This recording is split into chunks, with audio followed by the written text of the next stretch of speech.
नमस्कार, आप देख रहे हैं टीएनपी न्यूज। आपके साथ मैं हूं अंकिता और शुरुआत बड़ी खबर के साथ करते हैं। सिसोदिया की जमानत अर्जी पर आज अहम सुनवाई होनी है। आपको बता दें कि दिल्ली हाई कोर्ट में होगी सुनवाई। कोर्ट ने ईडी सीबीआई को नोटिस दिया है। फरवरी 2023 से हिरासत में है मनीष सिसोदिया। दिल्ली शराब नीति केस में जेल में बंद है। पूर्व डिप्टी सीएम मनीष सिसोदिया की जमानत याचिका पर आज दिल्ली हाई कोर्ट में सुनवाई होगी।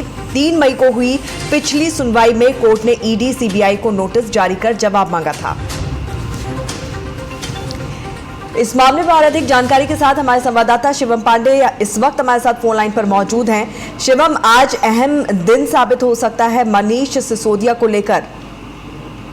बिल्कुल अंकिता जी, आपको बताना चाहूंगा साफ तौर से देखा जाए तो लगभग 3 मई को कोर्ट में दिल्ली हाई कोर्ट में सुनवाई की गई थी, लेकिन वहां से मनीष सिसोदिया को राहत नहीं मिले था। लेकिन फिर बात किया जाए कि दिल्ली हाई कोर्ट ने नोटिस जारी करके सीबीआई और ईडी से जवाब मांगा था। लेकिन साफ तौर से देखा जाए तो उससे पहले कहीं ना कहीं मनीष सिसोदिया को राहुल द्विवेदी कोर्ट से लगातार झटका मिला, हर कोर्टों से लगातार झटका मिला। लेकिन फिर भी मनीष सिसोदिया ने कई हवाला देते हुए उसमें साफ तौर से उन्होंने जमानत याचिका लगाई थी, क्योंकि साफ तौर से देखा जाए तो उसमें कहीं पत्नी की बीमारी की भी हवाला लगाया था कि हमारी पत्नी बीमार है, हमको उसकी जमानत पर जाना। लेकिन पूरी मुद्दे को देखते हुए कहीं ना कहीं supreme court, Delhi high court की बात कर ले, राहुल द्विवेदी कोर्ट की बात कर ले, राहत मनीष सिसोदिया को नहीं मिलता, वो साफ तौर से दिख रहा है। लेकिन आज फिर देखा जाए तो लगभग सुप्रीम कोर्ट ने सीबीआई और ईडी को से जवाब मांगने के बाद आज सुप्रीम कोर्ट का दिल्ली हाई कोर्ट का क्या फैसला होता है, तो देखने वाली बात होगी। क्योंकि आज जो कयास लगाया जा रहा है तो हो सकता है मनीष सिसोदिया को दिल्ली हाई कोर्ट से राहत मिल सके, क्योंकि वहीं देखा जाए तो लोकसभा चुनाव भी है। लेकिन कहीं ना कहीं मनीष सिसोदिया जो अपनी पारिवारिक फैमिली का हवाला देते हुए जमानत याचिका लगाई थी। जी, वहीं दूसरी तरफ अगर हम ईडी और सीबीआई की बात करें, जिस तरह से हाईकोर्ट ने नोटिस जारी करके जवाब मांगा था, अब ईडी और सीबीआई कितनी तैयारी के साथ आज पेश होने वाले हैं? अगर ईडी और सीबीआई की बात करें तो लगातार पुख्ता सबूत ईडी और सीबीआई की बात किया जाए तो लगातार हवाला जो सबूत है वो जज के सामने वो पेश करते हैं। क्योंकि अगर बात किया जाए तो जो शराब नीति मामले घोटाले में कहीं ना कहीं मनीष सिसोदिया भी आरोपी सिद्ध किए गए हैं, लगातार उनके पास पुख्ता सबूत है। वही सबूत को लेकर कोर्ट के जस्टिस को पेश किया जाता है। लेकिन अब देखना होगा कि जो दिल्ली हाई कोर्ट ने आज सीबीआई और ईडी से जवाब मांगा है, जिस मुद्दे पर मांगा, क्या ईडी और सीबीआई जवाब पेश कर सकता है? अगर पेश करता है तो कहीं ना कहीं अरविंद केजरीवाल को मुश्किलें भी बढ़ती हुई नजर आएंगी, क्योंकि उनको जमानत नहीं मिल सकती। अगर नहीं हो सकता जो कयास पूरी तरीके से लगाया जा रहा है कि आज मनीष सिसोदिया को क्या दिल्ली हाईकोर्ट से राहत मिल सकती है या नहीं मिल सकती, ये तो देखने वाली बात होगी। जी बिल्कुल। ऐसे में अगर हम यहाँ पर मनीष सिसोदिया के वकीलों की बात करें तो वो आज किस तरह की दलील यहाँ पर कोर्ट के सामने रख सकते हैं? बिल्कुल, अगर मनीष सिसोदिया के वकीलों की बात किया जाए तो मनीष सिसोदिया ने कई मुद्दों को लेकर अपने वकीलों से याचिका दायर करवाई। क्योंकि साफ तौर से देखा जाए तो उसमें कहीं ना कहीं पत्नी की बीमार हालत को लेकर बात किया है, क्योंकि उनका साफ तौर से कहना है कि अभी उनकी जो पत्नी है उनकी कहीं ना कहीं हालत सही नहीं है। इसको लेकर उन्होंने याचिका दायर कर रखी था। और साथ ही साथ देखा जाए तो कुल लगातार अगर बात किया जाए तो मनीष सिसोदिया के कई कोर्टों से लगातार झटके मिलते, जमानत याचिका पर झटके मिलते। लेकिन एक बार फिर मनीष सिसोदिया ने राहुल द्विवेदी कोर्ट से झटके के बाद दिल्ली हाईकोर्ट में डाला है। लेकिन दिल्ली हाईकोर्ट ने आज ईडी और सीबीआई से जवाब मांगा है। आज उस जवाब के बाद आखिर देखना होगा कि कोर्ट का क्या रुख होता है। क्या मनीष सिसोदिया को राहत मिलती हुई नजर आएगी या नहीं मिलती हुई नजर आएगी, तो देखने वाली बात होगी। अंकिता जी, चलिए शिवम, बहुत बहुत शुक्रिया इस तमाम जानकारी के लिए। तो अहम दिन मनीष सिसोदिया को लेकर आज दिल्ली हाई कोर्ट में सुनवाई होगी, तो राहत मिलती है कि नहीं ये देखने वाली बात होगी। और खबरों में आगे बढ़ते हैं। हरियाणा सरकार पर संकट गहरा गया है। 4 निर्दलीय विधायकों ने सरकार से समर्थन वापस ले लिया है। सोमवीर सांगवान और धर्मपाल गोंदर के समर्थन वापस लेने की खबर है। और इसके अलावा पुंडरी से निर्दलीय विधायक रणधीर गोलन और बादशाहपुर से विधायक राकेश दौलताबाज ने भी उनका साथ छोड़ दिया है। इसके बाद नायब सिंह सैनी सरकार अल्पमत में आ गई है। आपको बता दें कि सभी निर्दलीय विधायकों ने कांग्रेस को समर्थन दिया है।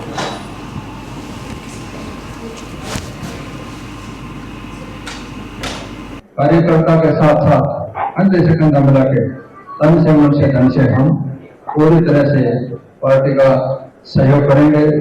लोकसभा चुनाव हो या आने वाला विधानसभा चुनाव हो, हम सोच अंतःकरण से पार्टी का पूरा सहयोग करेंगे।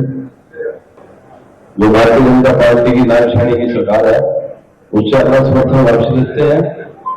और कांग्रेस पार्टी को बात से हम समर्थन करते हैं, लोकसभा के चुनाव में भी, आने वाले विधानसभा के चुनाव में भी।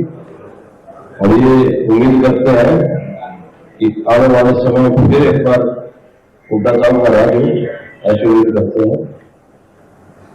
हरियाणा में जो भारतीय जनता पार्टी की सरकार है, उससे आज हम समर्थन वापस लेते हैं और कांग्रेस को बाहर से समर्थन देते हैं। हम अपने तन मन से पूरे प्रयास से पार्टी में समर्थित हैं और ज्यादा से ज्यादा। और इस मामले में और अधिक जानकारी के साथ हरियाणा से हमारे ब्यूरो चीफ विनोद गुप्ता इस वक्त हमारे साथ फोन लाइन पर मौजूद हैं। विनोद, कितनी मुश्किल में अब हरियाणा की नायब सरकार नजर आ रही है? हरियाणा के अंदर देखा जाए तो इस समय नायब सरकार को किसी तरह का कोई खतरा नजर नहीं आ रहा है। इस तरह के भ्रम की बात की जा रही है क्योंकि 22 फरवरी को है नायब सरकार ने जो शपथ ली थी और 13 मार्च को बहुमत हासिल किया था, जिसका एक सीधी सी बात है, संवैधानिक तौर पर अगले 6 माह तक किसी तरह का कोई बहुमत साबित करने की जरूरत नहीं होती है। परंतु उसके बावजूद भी भारतीय जनता पार्टी के प्रवक्ता और खुद नायब सिंह सैनी ने एक बयान जारी कर कहा है कि अगर कांग्रेस जिस तरह से भ्रम फैला रही है तो कहीं ना कहीं अगर वो कहते हैं कि अगर बीजेपी अल्पमत में है, नायब सरकार अल्पमत में है, तो उसका सीधा साधा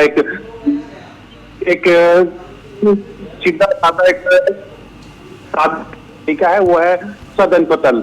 और वो सदन पटल पे आए और वहां बात करे कि हाँ कि भाई बीजेपी अल्पमत है, वहां पे साबित हो जाएगा कि नायब सरकार कितनी अल्पमत में है या फिर मौजूदा पूरे लेकिन विनोद, जिस तरह से चुनाव बीच में जो निर्दलीय विधायक हैं उन्होंने सरकार का साथ छोड़ दिया है और खबर ये है कि कांग्रेस के पक्ष में वो चले गए हैं, कांग्रेस के साथ हो गए हैं, तो ऐसे में एक झटके के तौर पर तो इसे देखा जा सकता है, प्रभाव तो पड़ेगा ही।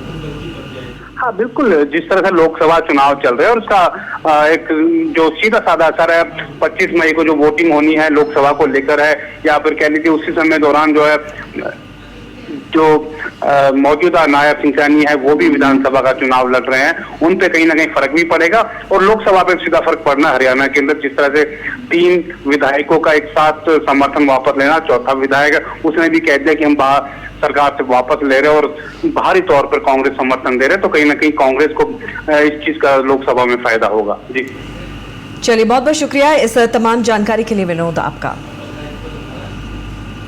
तो देश में इन दिनों चुनावी मौसम चल रहा है। अब तक 3 चरणों के दौरान कई प्रदेशों में मतदान हो गए हैं और अभी आगे कई राज्यों में कराए जाने हैं। इसके साथ ही धुआंधार चुनाव प्रचार का दौर भी जारी है। इसकी मिसाल है कि प्रधानमंत्री नरेंद्र मोदी एक ही दिन में 2 राज्यों में 3 रैलियों को और 1 रोड शो में वो शामिल होंगे। अपने तेलंगाना दौरे के क्रम में पीएम मोदी आज 9:30 बजे करीमनगर में श्री राजा राजेश्वरी स्वामी मंदिर में दर्शन पूजन करेंगे और उसके बाद वो 10 बजे करीमनगर में एक चुनावी रैली को संबोधित करेंगे। इसके बाद वो करीमनगर से वारंगल जाएंगे, जहां पर एक और जनसभा को उनका संबोधित करने का कार्यक्रम है। तेलंगाना के बाद प्रधानमंत्री नरेंद्र मोदी बुधवार को आंध्र प्रदेश के अन्नामय्या जिले में एक चुनावी सभा को संबोधित करेंगे। इसके अलावा एनटीआर जिले के विजयवाड़ा में एक रोड शो का भी कार्यक्रम है। महाराष्ट्र के अहमदनगर में पीएम ने एक जनसभा को संबोधित किया। इस दौरान पीएम मोदी ने विपक्ष पर जमकर हमला बोला। उन्होंने कहा कि ये कांग्रेसी मिलकर अब आतंकी कसाब का पक्ष ले रहे हैं। 26/11 के मुंबई आतंकी हमले को लेकर महाराष्ट्र कांग्रेस के नेता का बयान तो और भी खतरनाक है। पीएम ने कहा कि ये मुंबई हमले में सभी आतंकियों को मारने वाले सुरक्षा बलों का अपमान है। पक्ष ले रहे हैं।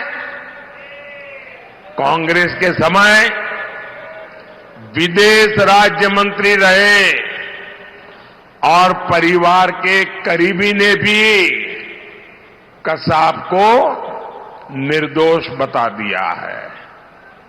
ये मुंबई हमले में मारे गए सभी निर्दोष नागरिकों का अपमान है।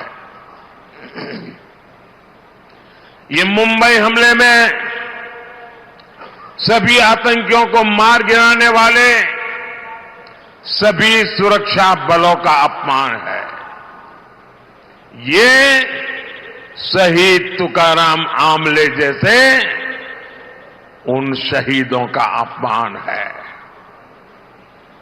देश को किस तरफ ले जाना चाहती है कांग्रेस? तुष्टीकरण के लिए कांग्रेस हर रोज और ज्यादा नीचे गिरती चली जा रही है। और यहाँ रुकेंगे एक छोटे से ब्रेक के लिए, जल्द हाजिर होंगे।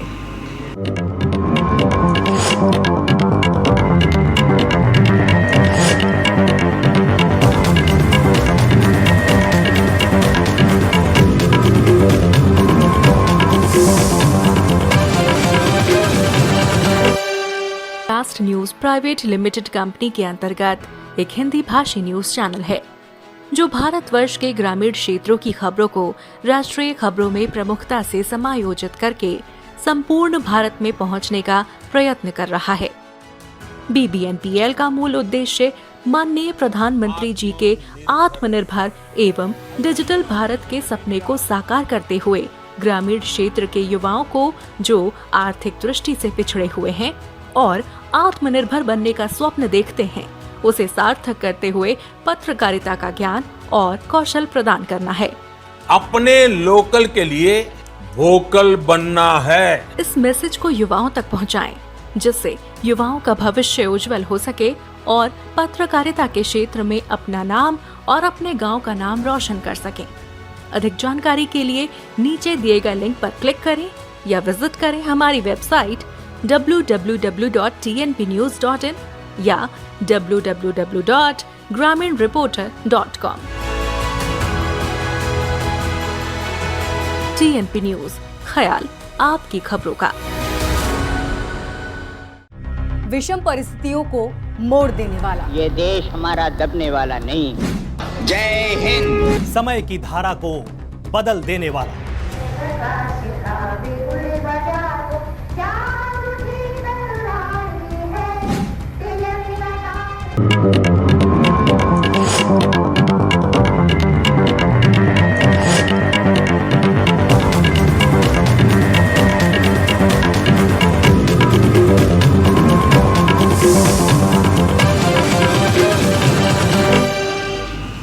और ब्रेक के बाद खबरों में आगे बढ़ते हैं। केंद्रीय गृह मंत्री अमित शाह आज लखीमपुर खीरी, हरदोई और कन्नौज में चुनावी जनसभा करेंगे। शाह सबसे पहले दिन में 11 बजे लखीमपुर खीरी में राजकीय इंटर कॉलेज मैदान में बीजेपी प्रत्याशी केंद्रीय गृह राज्य मंत्री अजय मिश्र टेनी के समर्थन में जनसभा को संबोधित करेंगे। दूसरी जनसभा दोपहर 1 बजे CSN PG कॉलेज हरदोई में होगी। इसके बाद दोपहर 3 बजे DN इंटर कॉलेज छात्रावास मैदान तिरवा में कन्नौज से लोकसभा प्रत्याशी सुब्रत पाठक के समर्थन में जनसभा को संबोधित करेंगे।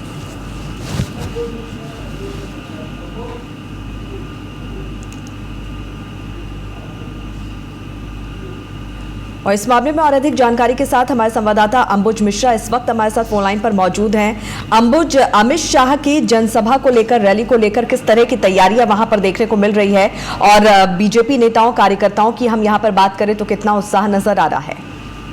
जी बिल्कुल बताना चाहूंगा अंकिता, हरदोई जनपद में केंद्रीय गृह मंत्री अमित शाह जी का आज 2 बजे के करीब CSN डिग्री कॉलेज में लोकसभा को लेकर भाजपा प्रत्याशी जो हैं जयप्रकाश रावत और अशोक रावत के समर्थन में उनकी जनसभा होगी। इसको लेकर बीजेपी जो कार्यकर्ता है उनमें काफी उत्साह देखने को मिल रहा है। सुबह से ही जो गाड़ियां हैं, बसें हैं, उनमें कार्यकर्ताओं की भीड़ जुटाने के लिए बीजेपी कार्यकर्ताओं के द्वारा लगातार लोगों को CSN PG कॉलेज में लाने की प्रक्रिया शुरू हो चुकी है और जो जिला प्रशासन वो पूरी तरीके से सक्रिय नजर आ रहा है। VIP प्रोग्राम के चलते जो प्रशासन की तरफ से कड़े सुरक्षा व्यवस्था के इंतजाम किए गए हैं, वही यातायात जो व्यवस्था सुचारू रूप से चल सके उसके लिए रूट जो है डायवर्जन किया गया। सबसे बड़ी बात यह है कि बीजेपी के जो कार्यकर्ता है लगातार अपने अपने क्षेत्रों से सैकड़ों की संख्या में कार्यकर्ता जो है आज लेकर हरदोई के CSN PG कॉलेज में पहुंचेंगे, क्योंकि केंद्रीय गृह मंत्री अमित शाह का जो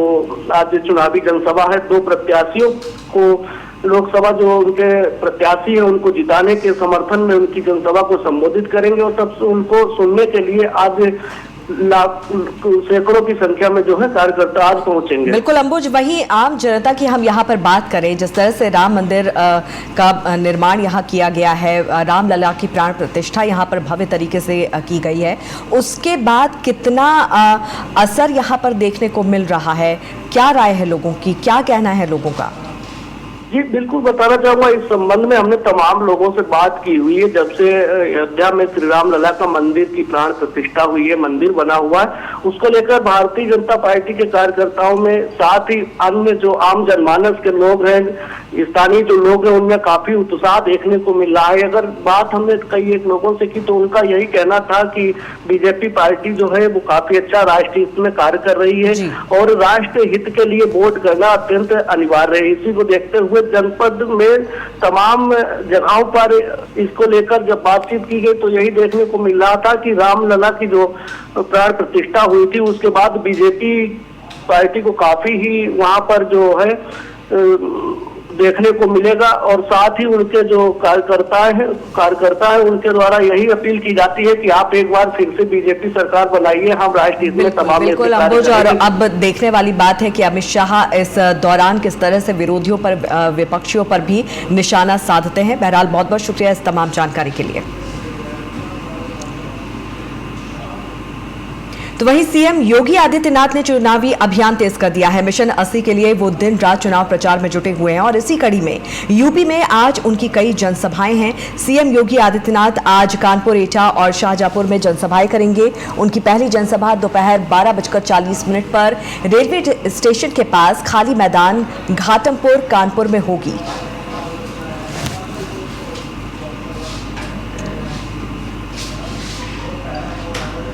वहीं उन्नाव में मुख्यमंत्री योगी आदित्यनाथ ने बीजेपी प्रत्याशी और सांसद साक्षी महाराज के समर्थन में जनसभा को संबोधित किया। इस दौरान सीएम योगी विरोधियों पर जमकर बरसे और विपक्ष को राम विरोधी बताया। आपको बता दें कि उन्नाव में 13 मई को मतदान होना है। जनसभा को संबोधित करने से पहले सीएम योगी ने मां चंद्रिका देवी के दर्शन भी किए और बीजेपी पदाधिकारियों और कार्यकर्ताओं को बूथ जीतने का मंत्र भी दिया।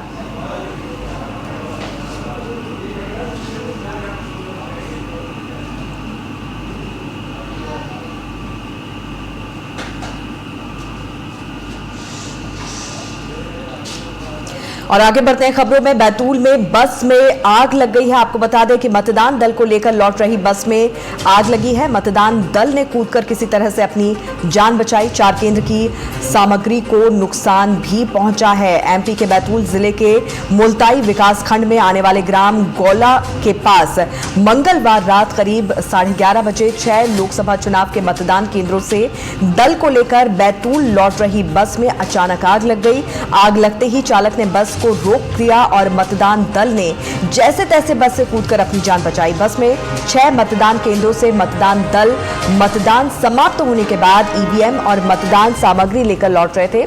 इसी दौरान बस के गियर बॉक्स में आग लग गई। इस मामले में और अधिक जानकारी के साथ हमारे संवाददाता मोहम्मद अफसर इस वक्त हमारे साथ फोन लाइन पर मौजूद है। मोहम्मद, किस तरह से ये पूरी घटना हुई है? अंकिता, जैसा कि मैं आपको बता दूं, ये घटना कल रात 11 बजे के आसपास की बताई जा रही है।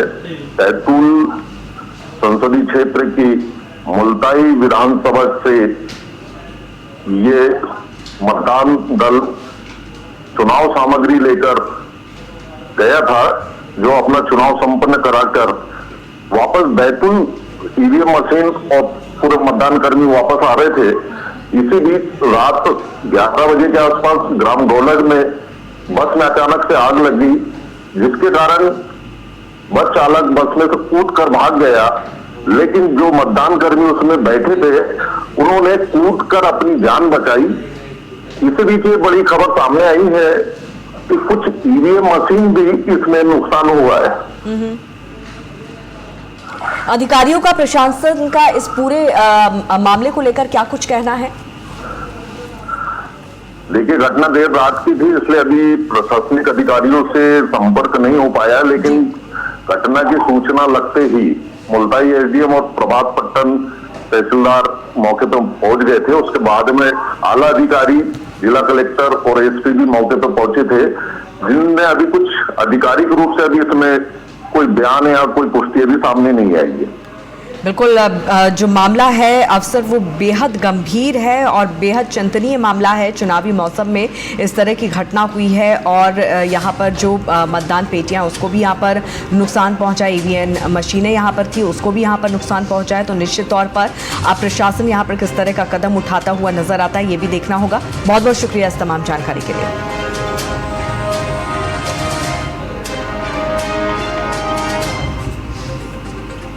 और इसी के साथ इस बुलेटिन में फिलहाल इतना ही। आप देखते रहिए TNP न्यूज़। नमस्कार।